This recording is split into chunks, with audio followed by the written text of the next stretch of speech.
So I manage a team of 8 people, and the customer happiness team at Mailbird is distributed all around the globe. We provide close to 24-hour support during the working days of each week, and we help our customers across different channels. We downloaded Geckoboard because when we were in the office, we used to have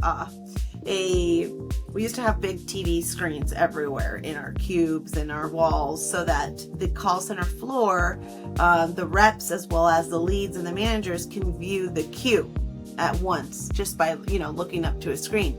We found a challenge with that when we were working remote, because now everyone's at their own houses using their own monitors, and there was no live queue of how many calls we're holding, how many chats we're coming in. So it's very hard because we have representatives that aren't on support. They're doing other things. They have other responsibilities and job roles, but their backup role is to jump in if our volume gets high due to whatever is going on. So we found a challenge with doing that in Zendesk. There was no live queue of some sort to show what representatives were on, how many calls, chats, all of that was coming in at once in live. So that's the main reason we decided to download Geckoboard. In the quarterly one-to-ones which I have with every member of the team, I set a number of goals,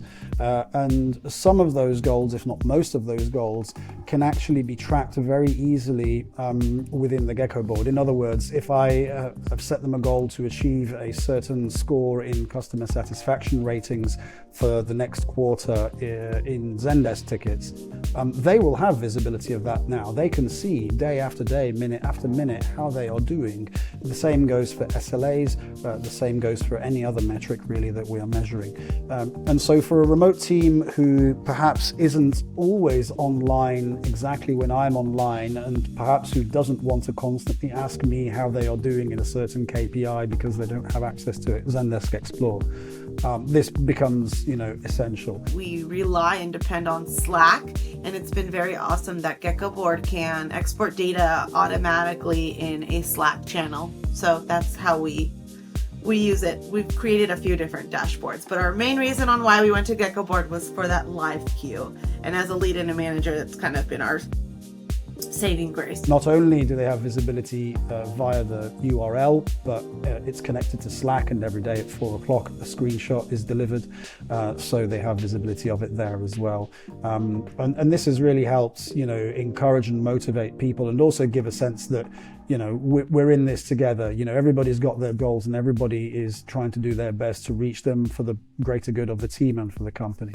And I think it's important to have something of this sort when you work with remote native companies, because accountability is essential. So we have 2 Geckoboards that go into Slack channel. One is a live queue of, at the end of the day, a snapshot of how many calls, chats, and etc. each rep answered, because they like to do we like to have some healthy competition in the team, so they can see that. Another one is a kudos channel, and they get a snapshot of all the positive feedback from customers into this channel for them to see, and it replaces what we used to do in the office, which was our kudos wall. Giving people that visibility of how we are performing as a team, because we are a team, I think is essential to allowing people to understand what difference they can make, what role they can play, what part they can play, to try and take our performance across any one of our KPIs to the next level. So for me, it's a vital tool for being transparent. It's a vital tool for staying on top of things. We have a reliable dashboard that we don't have to refresh every hour, and the metrics are accurate, and it's very easy as a lead or a manager working remote to use this.